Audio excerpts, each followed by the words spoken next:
तो आज हम बात करने वाले हैं कई सारे इम्पॉर्टेंट लिटरेरी टर्म्स की। जैसे फर्स्ट लिटरेरी टर्म जिस पे हम चर्चा करेंगे वो है यूफेमिज़म।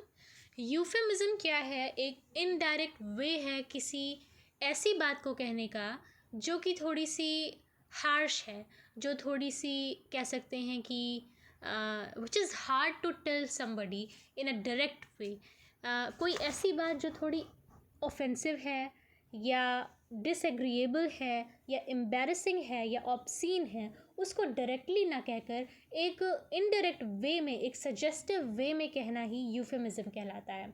यानी किसी बात को हार्श वे में ना कह के ऐसे वर्ड्स को यूज़ करके कहना जिससे उसका मतलब भी निकल आए और वो बहुत ही डायरेक्टली ऑफेंसिव भी ना लगे और थोड़ी सी डिग्निफाइड लगे, उसे हम यूफेमिज्म कहते हैं। जैसे गॉड डैम की जगह जगह पर गॉश डान यूज़ करना। अगर कोई मर जाए तो उसके लिए डेथ की जगह पर पास्ट अवे यूज़ करना, या gone to his heavenly abode, ऐसे ऐसे शब्दों को यूज़ करना ही कहलाता है यूफेमिज्म। टॉयलेट की जगह पर हम देखते हैं कई बार वॉशरूम शब्द का यूज़ कर लेते हैं, या रेस्ट रूम या कंफर्ट स्टेशन या कंफर्ट रूम की का यूज़ कर लेते हैं, तो उसे हम यूफेमिज्म कहते हैं। यानी use of an in offensive and more dignified language to express or convey a rather disagreeable and embarrassing or obscene meaning is called euphemism. अगला जो हमारा टर्म है उस पर हम चर्चा करेंगे, उसका नाम है यूफोनी। यूफोनी क्या है? ऐसे साउंड, ऐसे वर्ड्स जो कि हमारे ईयर्स के लिए सूदिंग लगे, जो कि कानों को सुनने में मधुर लगे, उन्हें हम कहते हैं यूफोनी। और ऐसे शब्द which are rather harsh in listening and they are not as soft and mellow like euphonic word, they are known as cacophony और dissonance।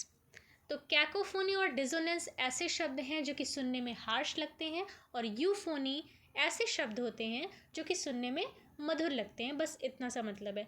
अब हम यूफोनी का एग्जाम्पल समझ सकते हैं। कीट्स की एक रचना है ईव ऑफ सेंट एग्नेस, उसमें कई सारे यूफोनिक वर्ड्स का यूज़ किया गया है, जैसे मिस्ट, मेलो, क्लोज, सन, ब्लेस, वाइन्स। ऐसे शब्द जो कि सूदिंग शब्द हैं, उनका यूज़ कई बार किया गया है। तो ये है यूफोनी और कैकोफोनी की डेफिनेशन। अगला जो हमारा शब्द है वो है फैब्लियो। फैब्लियो जो शब्द है वो मिडीवल टाइम से लिया गया है। मिडीवल टाइम में ये जो जॉनरा है, लिटरेरी जॉनरा है, ये काफ़ी यूज़ होती थी। आज इसका यूज़ इज़ क्वाइट रेयर, ये बहुत ज़्यादा यूज़ नहीं होती है।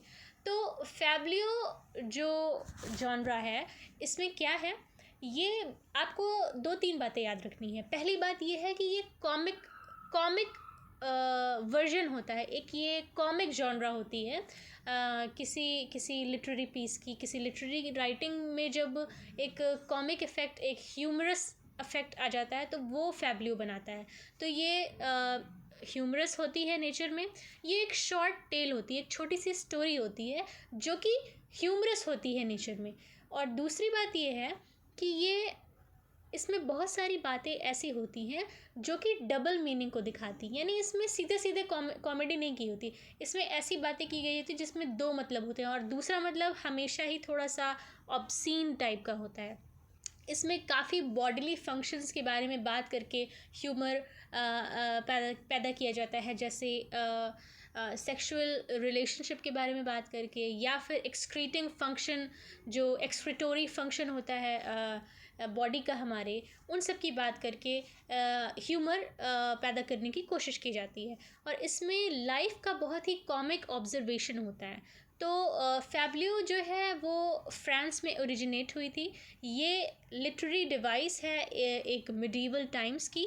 दूसरी बात हमें याद रखनी है, तीसरी बात हमें याद रखनी है कि एक शॉर्ट कॉमिक स्टोरी होती है which is satirical in nature, और इसमें बहुत सारे बार जो डबल मीनिंग की बातें हैं वो की जाती हैं। बॉडीली फंक्शंस की बातें करके हंसी मजाक उत्पन्न किया जाता है, जैसे कि बताया ही गया है पहले कि एक्सक्रीटोरी फंक्शंस और अदर फंक्शंस के बारे में बात करके ह्यूमर उत्पन्न किया जाता है और ये 12th और 13th सेंचुरी में ही ज़्यादा प्रिवेल करती थी, ज़्यादा डोमिनेट करती थी, अब इतना डोमिनेट नहीं करती है।